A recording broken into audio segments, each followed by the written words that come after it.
Matapos nga pong mag-choke kahapon ng Los Angeles Clippers sa kanilang laro laban sa Memphis Grizzlies, bagsak na sa 5 wins, 14 losses ang kanilang record bilang pang-12 sa West. At ang mahirap pa dyan, 2 beses pa lamang silang nananalo sa huling 14 laro at meron pang hawak na 3-game lose streak. Ibang-iba na ito sa inaasahan ng mga fans bago magumpisa ang season. Kaya isang malaking katanungan, bakit nga ba pabagsak ang sitwasyon ngayon ng Clippers? Anyari nga ba sa kanila? Well, ayon sa naging pahayag ni Kawhi, malaki ang problema ng team ngayon sa pisikalidad at mentalidad sa kanilang mga players na rason bakit hirap silang manalo.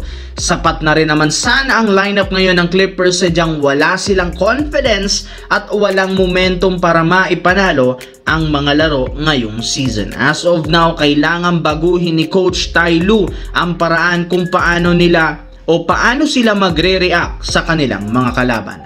Samantala, mismong si Coach Steve Kerr nang nagsabi na isa lamang average team ngayon ng Golden State Warriors at ngayon na hindi pa maglalaro sa lineup si Stephen Curry dahil sa injury, pinangangambahan ng sunod-sunod na talo. Dahil medyo maganda ang kalagayan ng Warriors and since papalapit na ang pagpasok ng Disyembre, inumpisahan ng front office ang pagkonsidera ng trade sa mga susunod na linggo para mapa-improve ang kanilang lineup. Willing rin naman ang Golden State isakripisyo at ipamigay ang ilan sa mga key player katulad ni Buddy Hield na ilang linggo na mula nang magkaroon siya ng performance sa umpisa ng regular season, bumalik na naman ang pagiging inconsistent nito. Hirap na maipasok ang mga 3-pointer katulad ng nangyari sa kanya last year. Kaya hindi na nakakagulat bakit binabalakan siyang i-trade sa ibang team para makakuha ng mas magagaling na player kumpara sa kanya.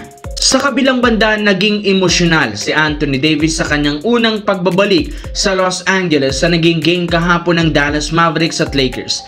Kita sa umpisa na hanggang sa pagtatapos ng laro hanggang ngayon na mimiss pa rin niya ang paglalaro sa Lakers. In fact, trending sa social media ang video habang tulala ito sa pagkatapos ng laro. Cheer up lamang siya dito ng kanyang dating kakampi na si Rui Hachimura upang hindi na malungkot sa mga nangyari.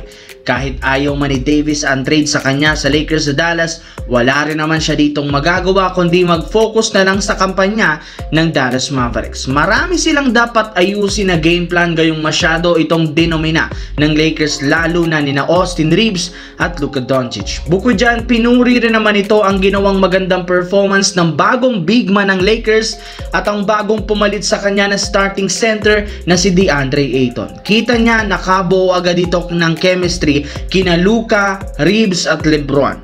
Kaya hindi na nakakagulat bakit isa ang Lakers sa mga teams na nasa itaas ng standings ng West ngayon.